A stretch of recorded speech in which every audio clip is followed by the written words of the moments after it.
Gusto mong manatiling kalmado kahit anong gulo? May isang ancient superpower na nadiskubre mahigit 2,000 taon na ang nakakaraan at hanggang ngayon pwede mong gamitin sa totoong buhay. Hindi ito magic, hindi rin fantasy. Isang praktikal na paraan para i-handle ang stress, galit at problema nang hindi ka nadadala ng emosyon. Kung first time mong marinig, ang Stoicism ay isang pilosopiyang ipinanganak sa sinaunang Greece at Rome. Ang mga pangalan tulad ni Marcus Aurelius, isang Roman emperor, Seneca, isang matalinong guro, at Epictetus, isang dating alipin na naging philosopher, lahat sila nag-iwan ng aral kung paano mamuhay ng matatag at may kapayapaan kahit puro bagyo ang paligid. Ano ang core idea? Simple pero powerful. Hindi mo kontrolado ang lahat, pero kontrolado mo ang reaksyon mo. Hindi natin hawak ang traffic, ang panahon o kung ano ang sasabihin ng ibang tao. Pero hawak natin kung paano tayo magre-respond, kalmado ba o magpapadala sa init ng ulo. At dito nagiging relevant ang Stoicism sa modernong mundo. Sa panahon na ang tanging sure ay uncertainty, sa trabaho, sa relasyon, o kahit sa social media, kailangan natin ng anchor, isang paniniwala na magpapastable sa atin kahit anong mangyari. Kaya sa video na ito, hihimayin natin ang 12 Stoic principles na pwede mong i-apply agad. Hindi ito lecture para lang sa isip, kundi actionable steps para sa buhay mo. Kung gusto mong matuto kung paano gawing oportunidad ang obstacles, paano mag-build ng emotional resilience, at paano manatiling kalmado kahit magulo ang mundo, tapusin mo ito. Bawat minuto may practical na lesson na pwedeng mag-transform ng mindset mo. Stay until the end. Promise, sulit bawat segundo. Principle number 1. Focus on what you can control. May mga bagay sa araw-araw na automatic sumisira ng mood natin. Traffic na parang walang katapusan. Negative comment sa post mo. Biglang ulan kahit planado na ang lakad. Natural lang mainis, pero sabi ng mga Stoic, dito ka pwedeng maging malaya. Ang sekreto, mag-focus lang sa nasa kontrol mo. Si Epictetus ang nagsabi, "It's not what happens to you, but how you react to it that matters." Isipin mo, traffic. Hindi mo pwedeng paandarin ang mga kotse sa unahan.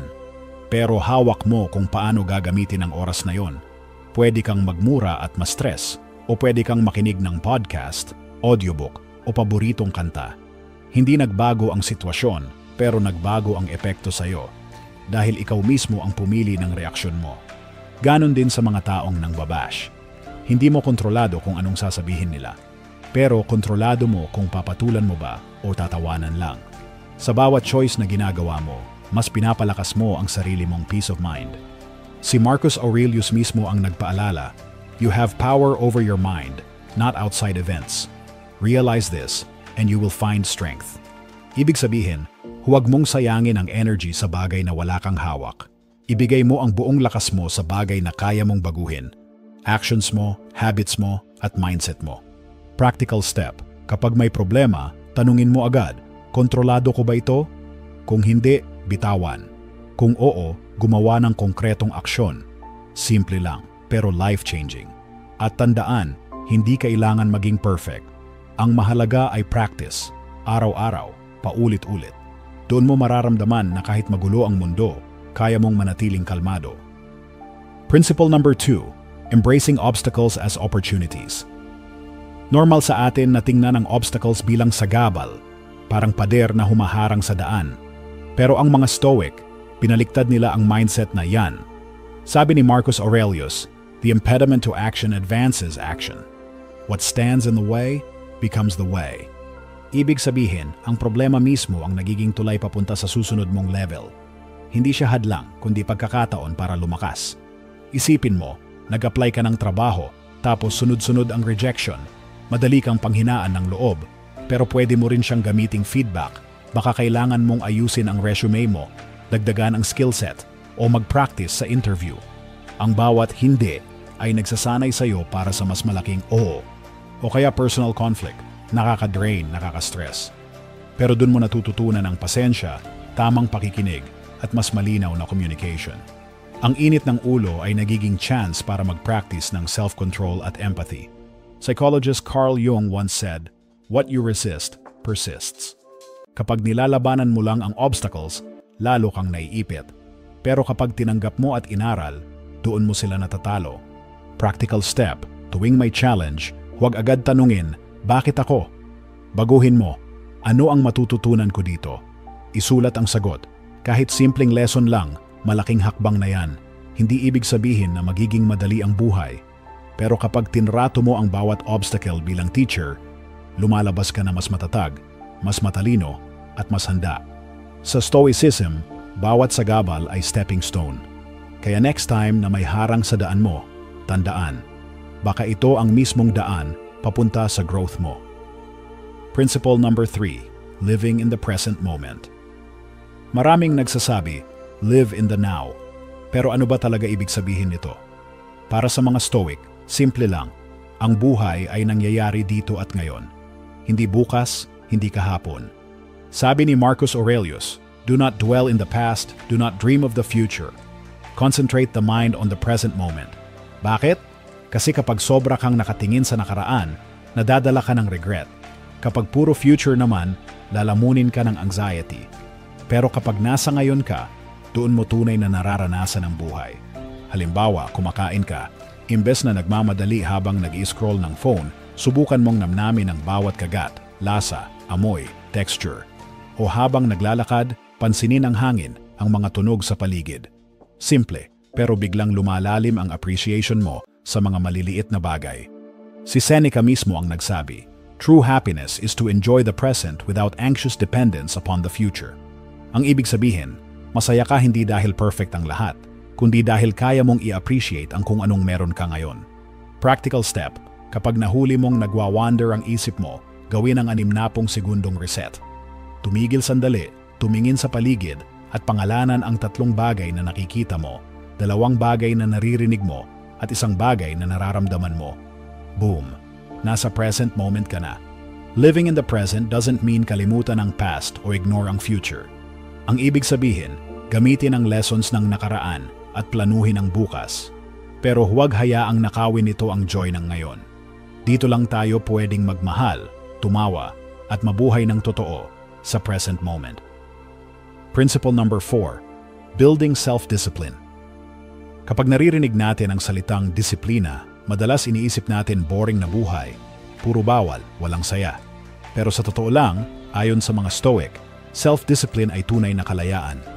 Sabi ni Marcus Aurelius, you have power over your mind, not outside events. Realize this, and you will find strength. Ang ibig sabihin, hawak mo ang sarili mong isip at kilos, at dito nagsisimula ang tunay na lakas.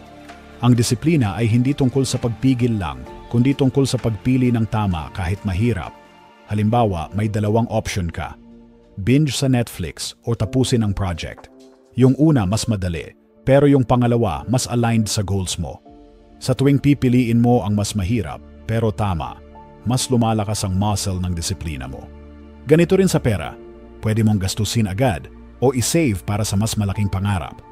Sa health, pwede kang mag-skip ng workout o pwede mong gawin kahit 20 minuto lang. Sa relationships, pwede mong sundin ang init ng ulo o pwede mong piliin ang pasensya. Si Seneca nagpaalala, no man is free who is not master of himself. Kung ikaw ang may hawak sa sarili mong desires at impulses, ikaw ang tunay na malaya. Practical step. Huwag mong isipin na kailangan mong baguhin agad lahat. Pumili lang ng isang maliit na habit, tulad ng 2 minutong meditation o pag-off ng phone 30 minuto bago matulog. Kapag naging consistent ka, doon lumalakas ang disiplina mo unti-unti. Self-discipline hindi one-time na big action. Ito ay araw-araw na pagpili, small wins na bumubuo ng big results. Tandaan, hindi perfect ang habol, kundi progress. At bawat araw na disiplinado ka, mas lumalapit ka sa best version ng sarili mo. Principle number 5, developing emotional resilience. Normal lang na makaramdam ng lungkot, galit, o inis dahil tao tayo. Pero ayon sa Stoics, hindi emosyon ang problema, kundi kung paano natin sila hinahawakan. Dito pumapasok ang tinatawag na emotional resilience, ang kakayahang manatiling matatag kahit bugbog ka ng feelings. Sabi ni Marcus Aurelius, you have power over your mind, not outside events. Realize this, and you will find strength.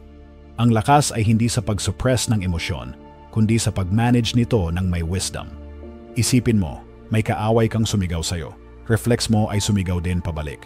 Pero kung kaya mong huminga, mag-pause at piliin ang tamang sagot, doon ka nagiging malakas. Hindi dahil wala kang naramdaman, kundi dahil ikaw ang boss ng reaksyon mo. Si Seneca nagsabi, difficulties strengthen the mind as labor does the body. Kaya bawat pagsubok, breakup, failure, conflict, parang workout ng kaluluwa. Masakit, oo, pero kapag kinaya mo, mas matatag ka next time. Practical step. Kapag malakas ang emosyon mo, gawin ang 3 hakbang na ito. 1. Feel. Kilalanin ang emosyon, galit ako. 2. Name. I-label ito. Ito ay frustration. 3. Reframe. Itanong, anong choice ko na aligned sa values ko? Pwede ring gumamit ng tools tulad ng journaling, talking to a trusted friend, o simpleng breathing exercise. Si Epictetus nagpaalala, it's not what happens to you, but how you react to it that matters. Kaya kahit hindi mo kontrolado ang wave ng feelings, hawak mo kung paano ka sasakay dito. Ang goal, hindi maging bato na walang emosyon, kundi maging surfer, kayang sumabay sa alon, at manatiling buo kahit malakas ang hampas. Principle number 6. Memento mori. Remember you will die. Medyo matindi pakinggan, memento mori. Alalahanin mong mamamatay ka. Pero para sa mga Stoic, hindi ito para takutin ka, kundi para gisingin ka, para ipaalala na maikli ang buhay, kaya huwag mong sayangin.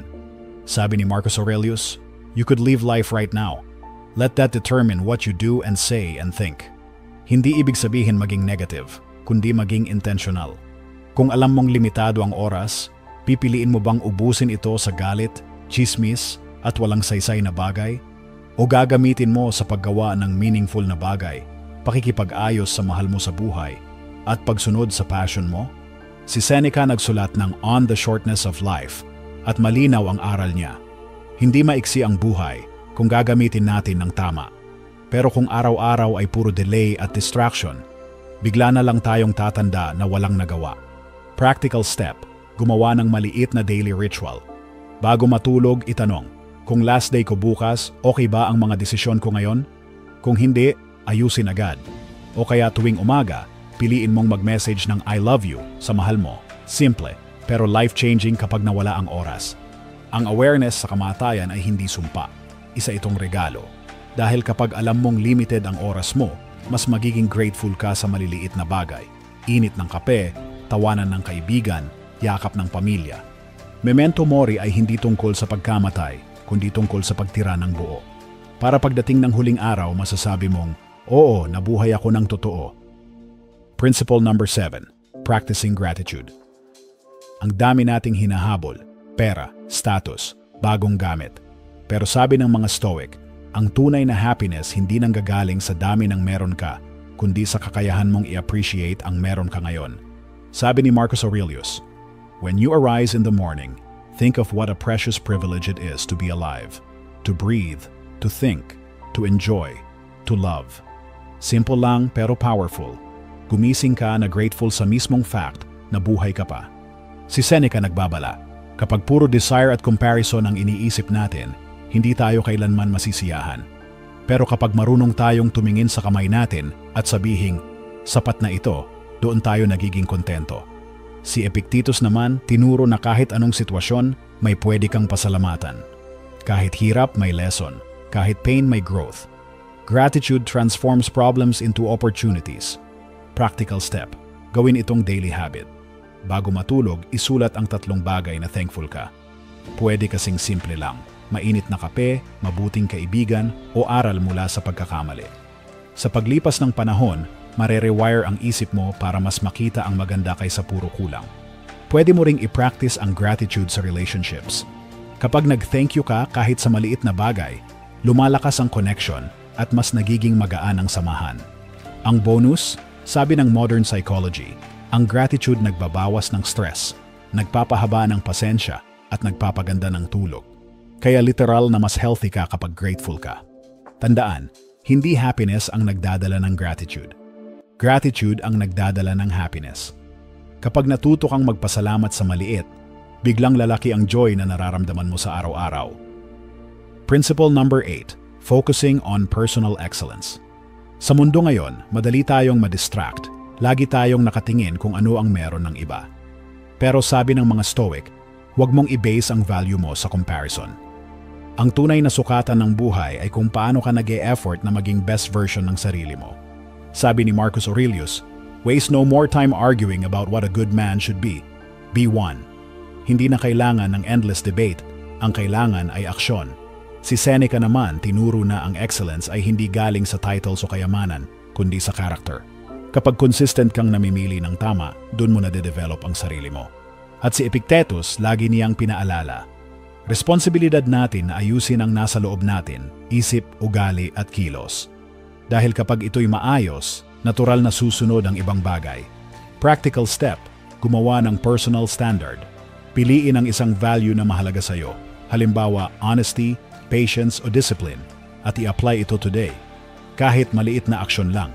Kapag araw-araw mong inuulit, doon mo mabubuo ang excellence. Sabi nga ni Aristotle, excellence is never an accident. It is the result of high intention, sincere effort, and intelligent execution. Hindi siya biglaan. Step by step, choice by choice. At tandaan, excellence ay hindi perfection. Hindi mo kailangang maging flawless. Ang mahalaga, nag-i-improve ka, natututo, at tumatayo muli sa bawat pagkakamali. Kapag ginawa mong standard ang personal excellence, hindi ka na basta nadadala ng ingay ng mundo. Nakatuon ka sa sarili mong growth. At dito mo makikita ang tunay na strength at fulfillment. Principle number 9, not caring what others think. Sa panahon ng social media, madaling malunod sa likes, comments, at kung anong tingin ng ibang tao. Pero sabi ng mga Stoic, kung self-worth mo ay nakabase sa opinyon ng iba, lagi kang magiging alipin ng validation. Sabi ni Marcus Aurelius, I have often wondered how it is that every man loves himself more than all the rest of men, but yet sets less value on his own opinion of himself than on the opinions of others. Parang ironic, di ba? Mas pinapakinggan pa natin ang boses ng iba kaysa sa sarili nating konsensya. Si Seneca nagpaalala, ang tunay na contentment ay galing sa pagiging totoo sa sarili, hindi sa paghabol ng approval. At si Epictetus naman, malinaw, kung wala sa kontrol mo ang iniisip ng iba, bakit mo uubusin ang lakas mo doon? Practical step, kapag may sinabi ang iba laban sa'yo, bago ka maapektuhan, itanong, helpful ba ito sa growth ko? Kung oo, gamitin mo bilang feedback. Kung hindi, bitawan. Pwede mo ring i-ground ang sarili mo sa values mo. Halimbawa, kung value mo ay honesty, hanggat nagsasabi ka ng totoo, hindi mahalaga kung hindi lahat sumasang-ayon. Ang mahalaga, aligned ka sa standards mo. Si Aristotle mismo ang nagsabi tungkol sa golden mean, balance. Hindi ibig sabihin baliwalain lahat ng feedback, pero piliin lang yung constructive at huwag magpaalipin sa noise. Kapag natutunan mong huwag magpa-stress sa opinyon ng iba, nagiging free ka. Free para maging authentic. Free para sundan ang landas na ikaw mismo ang pumili. At doon, makakahanap ka ng totoong peace of mind. Principle number 10, accepting change. Kung may isang bagay na siguradong constant sa buhay, ito ay pagbabago. Seasons nagbabago, tao dumarating at umaalis, at pati tayo mismo, nag-iiba araw-araw. Kaya sabi ng mga Stoic, ang tunay na kalayaan ay nasa kakayahan nating tanggapin at yakapin ang change. Marcus Aurelius wrote, accept whatever comes to you woven in the pattern of your destiny, for what could more aptly fit your needs. Ang ibig sabihin, lahat ng nangyayari, parte ng mas malaking kwento. Hindi aksidente, kundi parte ng growth mo. Si Seneca nagpaalala, kung masyado kang kumakapit sa kung ano ang meron ka ngayon, tiyak madidisappoint ka, dahil lahat ng bagay temporary. At si Epictetus, simple lang. Hindi mo kontrolado ang external events, pero kontrolado mo ang attitude mo sa kanila. Practical step, gumawa ng CIA list tuwing linggo. C. Control, ano ang kaya mong baguhin? I. Influence, saan ka makakaapekto kahit kaunti? A. Accept, ano ang kailangan mong yakapin at bitawan? Halimbawa, may restructuring sa trabaho. Hindi mo kontrolado ang desisyon ng management, pero kontrolado mo kung paano ka mag-a-adjust at anong skills ang i-develop mo para maging ready. Psychology Today confirms, kapag nakita mo ang change bilang opportunity, bumababa ang stress at tumataas ang resilience. Ang pagbabago ay hindi kalaban. Isa itong invitation para umusad. Kaya imbes na matakot sa dulo ng chapter, isipin mo, Baka simula lang ito ng mas magandang kwento. Tanggapin ang pagbabago, yakapin ang flow, at tandaan, adaptability is strength. Principle number 11, practicing compassion and empathy. Kung iisipin mo, lahat tayo may kanya-kanyang laban. May stress, may sakit, may pinagdadaanan. Kaya sabi ng mga Stoic, mahalagang ugaliin ang compassion at empathy dahil konektado ang buhay natin. Sabi ni Marcus Aurelius, what brings no benefit to the hive, brings none to the bee. Ibig sabihin, kung walang silbi sa community, walang silbi rin sa atin.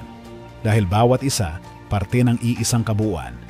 Si Seneca nagpaalala, kapag tumulong ka sa iba, tinutulungan mo rin ang sarili mo.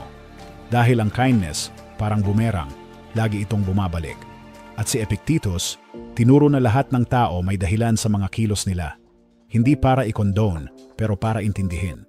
Kapag mas nauunawaan mo ang pinanggagalingan ng iba, mas kaunti ang galit, mas marami ang peace. Practical step, subukan mo ang golden minute listening. Kapag may kausap ka, maghintay ng 60 segundo bago mag-react. Makinig muna ng buo. Minsan, yun lang ang kailangan ng tao, marinig at ma-validate. Pwede ka ring gumawa ng maliit na kindness act araw-araw, simpleng smile, thank you, o pagtulong sa kapitbahay. Hindi mo alam, baka iyon na ang highlight ng araw nila. Modern psychology supports this. Empathy strengthens relationships at nagpapababa ng stress. At higit pa roon, mas nagiging meaningful ang buhay kapag connected ka sa iba. Compassion at empathy ay hindi kahinaan. Ito ang tunay na lakas, ang kakayahang unawain at magmalasakit kahit sa gitna ng sariling problema. Sa dulo, mas masarap mabuhay sa mundong mas mabait at tayo mismo ang pwedeng magsimula noon. Principle number 12, reflecting and reviewing regularly. Sa bilis ng mundo ngayon, madalas tuloy-tuloy lang tayo, work, scroll, tulog, paulit-ulit. Pero sabi ng mga Stoic, kung hindi ka titigil para mag-reflect, baka mabuhay ka lang ng automatic, hindi intentional. Kaya mahalaga ang regular reflection at review. Si Marcus Aurelius mismo, emperor na, nagsusulat pa rin gabi-gabi sa journal niya. Sa meditations, siya mismo ang nag-o-audit ng isip at gawa niya, parang personal mirror. Sabi niya, the happiness of your life depends upon the quality of your thoughts. Si Seneca, tinuring ang buhay na parang play. Kaya kailangan mong tanungin, ginagampanan ko ba ang role ko ng maayos? O nawawala ako sa script ng values ko? At si Epictetus naman, tinuro sa students niya, bago matulog, tanungin ang sarili, ano ang nagawa kong tama? Ano ang mali? Ano ang naiwan? Hindi para husgahan ang sarili, kundi para mag-improve. Practical step, gawin itong nightly ritual. Bago matulog, sagutin ang 3 tanong. Ano ang proud moment ko today? Ano ang pwede kong ayusin? Ano ang next step bukas? Kung isusulat mo ito, mas powerful dahil nakikita mo ang progress mo sa paglipas ng panahon. Pwede mo ring idagdag ang gratitude. Ilista ang kahit isang bagay na thankful ka para hindi puro mali ang nakikita mo, kundi pati ang blessings. Ang reflection ay hindi self-criticism, kundi self-awareness. Hindi para sirain ang sarili, kundi para i-align ulit sa values mo. Kapag natuto kang mag-pause at mag-review regularly, mas malinaw ang isip, mas intentional ang kilos, at mas grounded ka sa life purpose mo. Sa simpleng habit na ito, masisigurado mong hindi lang basta umaagos ang buhay, ikaw mismo ang nagmamaneho nito.